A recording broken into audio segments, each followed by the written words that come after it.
Assalamualaikum warahmatullahi wabarakatuh. Kami dari kelompok 6 dengan anggota kelompok yang pertama Ayusa Fitri, yang kedua Devati Tanesa Wijaya, yang ketiga Dela Anggraina, yang keempat Detia Fitri Ardianti, yang kelima Helena Agnesti Adeatri, yang keenam Rafika Aulia, yang ketujuh Salsabila Arzita Putri, dan yang terakhir yaitu Sisi Wulandari.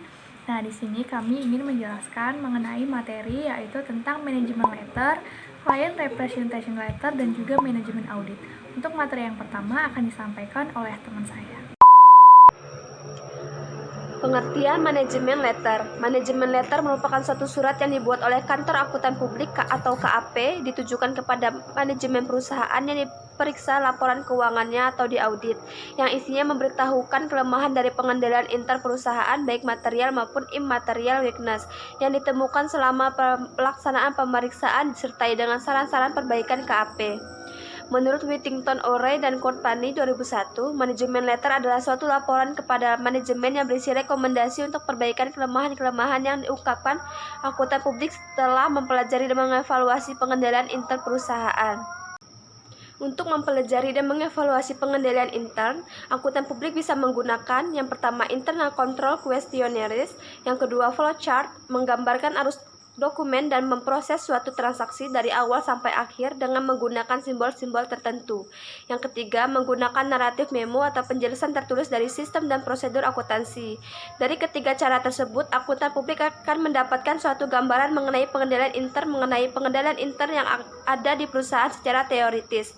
Hal tersebut masih harus dibuktikan lebih lanjut dengan menggunakan compliance test atau tes ketaatan. Dalam compliance test yang diperiksa adalah yang pertama, transaksi pengeluaran kas, yang kedua transaksi penerimaan kas, yang ketiga transaksi penjualan, yang keempat transaksi pembelian, yang kelima transaksi pembayaran gaji, dan keenam transaksi koreksi atau penyesuaian. Dalam hal ini yang diperhatikan adalah hal-hal berikut. Yang pertama, apakah setiap transaksi didukung oleh dokumen pendukung yang lengkap? Yang kedua, apakah setiap transaksi diotorisasi oleh pejabat perusahaan yang berwenang? Yang ketiga, apakah perhitungan matematis dalam dokumen pembukuan sudah benar? Yang keempat adalah apakah pendebitan dan pengkreditan transaksi ke masing-masing perkiraan buku besar sudah benar? Dia akan menjelaskan tentang manfaat manajemen letter. Yang pertama untuk klien, yaitu dapat mengetahui kelemahan-kelemahan yang terdapat dalam pengendalian intern perusahaannya. Kemudian, dalam mengambil tindakan-tindakan perbaikan untuk mengatasi kelemahan-kelemahan tersebut, berdasarkan saran-saran yang diberikan dalam manajemen letter, sehingga bisa mengurangi kemungkinan terjadinya kesalahan dan kecurangan di dalam perusahaan. Kemudian yang kedua untuk KAP, menjadikan nama kantor akuntan publik atau KAP menjadi bertambah baik, karena di samping laporan pemeriksaan akuntan juga memberikan manajemen letter yang sangat bermanfaat bagi perusahaan. Jika manajemen perusahaan puas, tentunya akan menyarankan kepada teman-teman bisnisnya untuk memakai jasa kantor akuntan publik tersebut. Jika teman-teman bisnis tersebut tertarik, tentunya akan menambah jumlah klien kantor akuntan publik atau KAP. Untuk yang selanjutnya ada manfaat manajemen letter untuk staf kantor akuntan publik atau anggota tim pemeriksaan. 1. Jika klien kantor akuntan publik bertambah, tentunya kesejahteraan pegawai dapat lebih ditingkatkan. 2. Mendapat banyak kesempatan untuk mempelajari pengendalian intern di berbagai macam atau jenis perusahaan. Dan yang ketiga, mendapat kesempatan untuk mempelajari bagaimana membuat manajemen letter yang baik. Selanjutnya, ada tugas dan tanggung jawab anggota tim audit dalam membuat manajemen letter. Yang pertama, ada asisten auditor atau junior staff. A. Sebagai petugas yang terjun ke lapangan atau ke kantor perusahaan setiap hari, bertugas mengumpulkan data dan informasi yang terdapat dalam pengendalian intern perusahaan, baik mengenai kebaikan maupun kelemahan pengendalian intern. B. Mendokumentasikan data dan informasi tersebut beserta fotokopi bukti pendukung dalam kertas kerja pemeriksaan untuk ditelaah lebih lanjut oleh senior auditornya. Dan yang kedua, ada senior auditor atau pimpinan tim pemeriksa. A. Menelaah kertas kerja pemeriksaan yang dibuat asisten auditor, khususnya yang berkaitan dengan informasi mengenai kelemahan pengendalian intern perusahaan. B. Mengumpulkan hal-hal yang bisa dimasukkan dalam manajemen letter, sekaligus menyusun konsep manajemen letter. C. Mendiskusikan konsep manajemen letter tersebut dengan bagian pajak dan bagian manajemen servis dari kantor akuntan publik untuk mendapatkan komentar mereka dari segi perpajakan dan sistem akuntansi. D. Menyerahkan konsep manajemen letter kepada audit manager untuk ditelaah. E. Setelah ditelaah oleh atasan, kemudian melakukan perbaikan-perbaikan yang diperlukan. Tugas dan tanggung jawab anggota tim audit dalam membuat manajemen letter. 3. Audit supervisor atau manajer.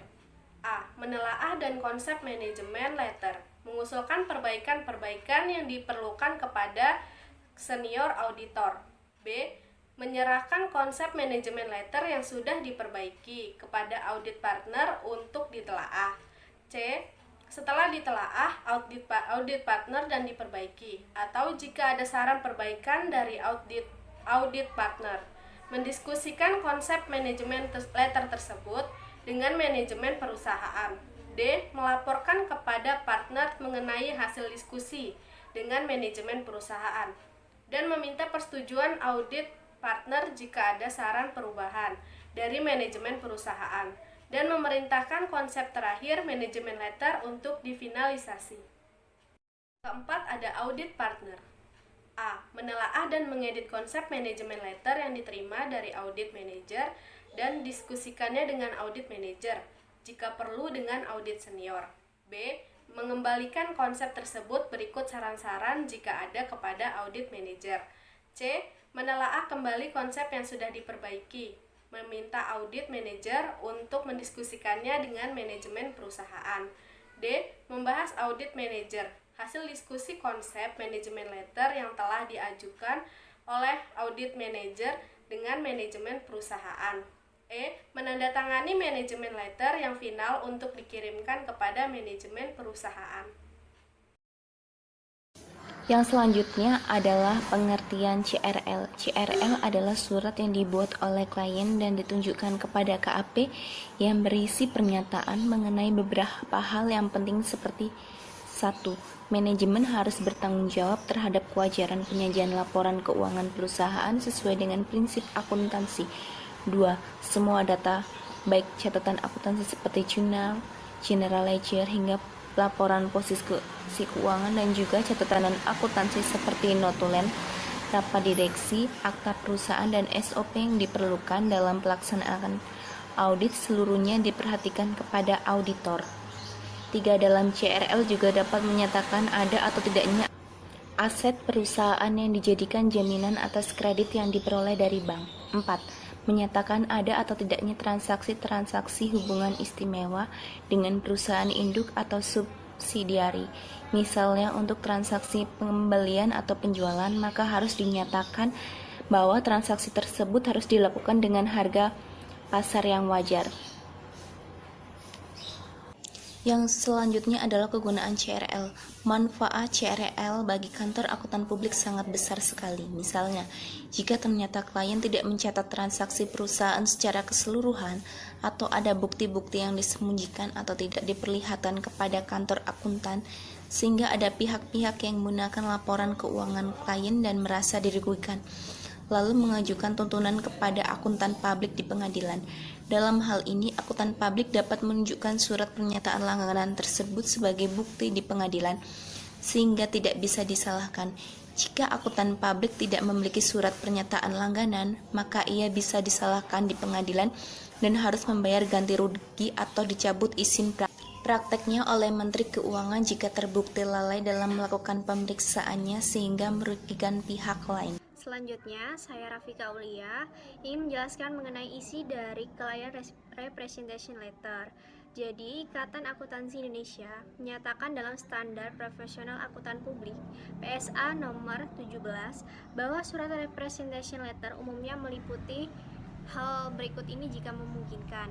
Jadi yang pertama, mengenai pengakuan manajemen mengenai tanggung jawabnya untuk menyajikan laporan keuangan secara wajar, posisi keuangan hasil usaha, perubahan ekuitas, dan arus kas sesuai dengan prinsip akuntansi yang berlaku umum di Indonesia atau basis akuntansi komprehensif selain prinsip akuntansi yang berlaku umum di Indonesia. Kemudian yang kedua, tersedianya catatan keuangan dan data yang berkaitan. Yang ketiga, kelengkapan dan tersedianya semua notulen rapat pemegang saham, direksi, dan dewan komisaris.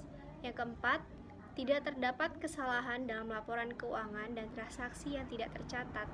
Yang kelima, informasi mengenai transaksi antar pihak yang memiliki hubungan istimewa dan piutang atau utang antar pihak yang memiliki hubungan istimewa. Yang keenam, ketidakpatuhan dengan pasal-pasal perjanjian kontrak yang mungkin berdampak terhadap laporan keuangan. Yang ketujuh, informasi mengenai peristiwa kemudian. Yang kedelapan, ketidakberesan yang melibatkan manajemen dan karyawan. Yang kesembilan, komunikasi dari instansi pemerintah mengenai ketidakpatuhan terhadap atau kelemahan dalam praktik laporan keuangan. Yang ke-10, kerencana atau maksud yang mungkin akan mempengaruhi nilai atau klasifikasi aktiva atau kewajiban. Yang ke-11, pengungkapan saldo kompensasi atau perjanjian yang menyangkut pembatasan terhadap saldo kas dan pengungkapan line of credit atau perjanjian yang serupa. Yang ke-12, pengurangan kelebihan atau keusangan persediaan yang serupa. Yang ke-13, rugi dari komitmen penjualan. Yang ke-14, hak atas aktiva, hak gadai atas aktiva dan aktiva yang dijaminkan. Yang ke-15, perjanjian untuk membeli kembali aktiva yang sebelumnya dijual. Yang ke-16, rugi dari komitmen pembelian untuk jumlah persediaan yang melebihi kebutuhan atau pada harga di atas harga pasar. Yang ke-17, pelanggaran atau kemungkinan pelanggaran hukum atau peraturan yang dampaknya harus dipertimbangkan untuk diungkapkan dalam laporan keuangan atau sebagai dasar untuk mencatat rugi bersyarat. Kemudian, yang ke-18, kewajiban lain dari laba atau rugi bersyarat yang harus diungkapkan. Yang ke-19, tuntutan yang tidak diungkapkan meskipun telah diberitahukan kemungkinannya oleh penasihat hukum klien. Dan yang terakhir, yang ke-20, hak atau perjanjian pembelian kembali saham perusahaan atau modal yang disisihkan untuk hak pembelian saham, warrant, konversi, atau prasyarat lainnya. Jadi, sebelum laporan audit diserahkan kepada klien, auditor harus meminta surat pernyataan langganan atau client representation letter dari pihak klien, dan klien harus memberikannya. Kemudian ada dua hal yang harus diperhatikan dalam client representation letter ini. Yang pertama, tanggal surat pernyataan langganan harus sama dengan tanggal selesainya pemeriksaan lapangan atau audit field work, dan tanggal laporan akuntan publik. Jadi, tanggal tersebut itu nantinya akan menunjukkan sampai batas waktu di mana auditor harus menyelesaikan hal-hal atau kejadian-kejadian penting sesudah tanggal neraca. Kemudian yang kedua, surat pernyataan langganan tersebut harus ditandatangani pejabat perusahaan klien yang berwenang, biasanya direktur keuangan dan akuntansi atau direktur utama, dan ditik di atas kop surat klien. Saya, Salsabila Arsita Putri, akan menjelaskan tentang pengertian manajemen audit. Manajemen audit atau audit operasional adalah proses sistematis untuk mengevaluasi efisiensi dan efektivitas kegiatan suatu organisasi dalam prosesnya untuk mencapai tujuan organisasi tersebut, dan keekonomisan operasi organisasi yang berada dalam pengendalian manajemen, serta melaporkan kepada orang-orang yang tepat atas hasil-hasil evaluasi tersebut, beserta rekomendasi untuk perbaikan.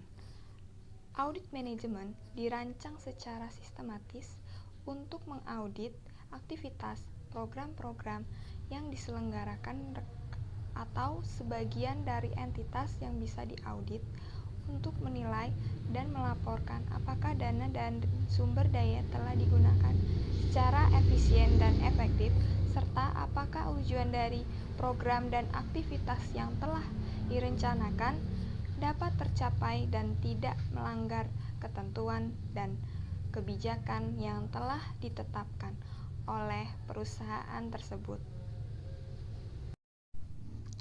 Tujuan manajemen audit. Tujuan manajemen audit ada 3. Yang pertama, penilaian atas pengendalian. Tujuan ini berhubungan dengan pengendalian administrasi pada suatu perusahaan yang bertujuan untuk menentukan apakah pengendalian yang ada telah memadai dan terbukti efektif dalam mencapai tujuan yang telah ditetapkan oleh perusahaan. Yang kedua, ada penilaian atas pelaksanaan. Auditor mengumpulkan suatu informasi untuk menentukan apakah kegiatan perusahaan yang telah berjalan sesuai dengan apa yang diinginkan. Yang ketiga, memberikan bantuan kepada manajemen.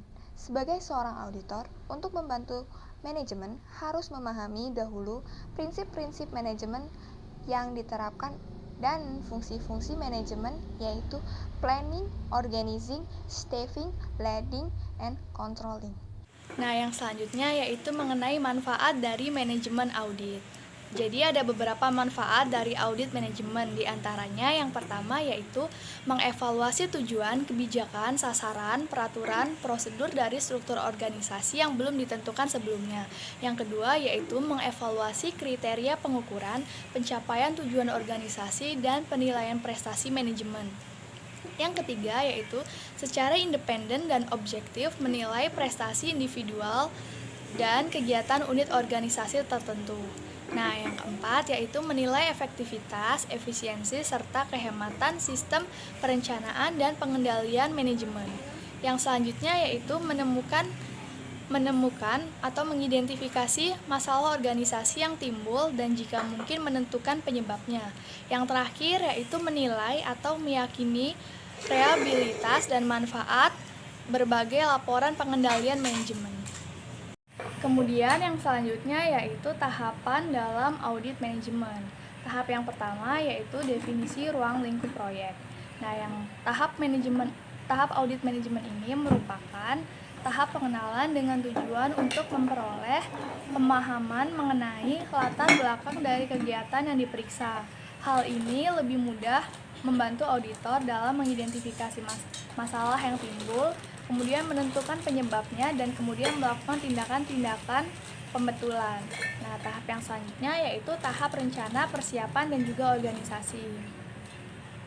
Pemeriksaan manajemen pada tahap ini adalah meneliti serta menelusuri ruang lingkup setiap sumber dokumentasi, kemudian dianalisa, dan selanjutnya diperbarui. Tahap yang 3 yaitu pengumpulan fakta dan pembaruan dokumen. Pengumpulan seluruh data pemberitahuan yang berhubungan dengan ruang lingkup dari proyek yang dimaksud. Data ini diperoleh dari surat menyurat dan untuk informasi yang non-formal dapat diperoleh secara langsung dari para karyawan melalui wawancara. Tahap yang selanjutnya yaitu riset dan analisis. Pada tahap ini, pemeriksa mengumpulkan semua data dan bukti empiris yang sangat penting untuk mendukung suatu kesimpulan.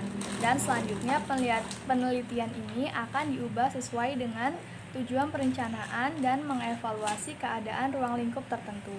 Nah, tahap yang terakhir yaitu laporan.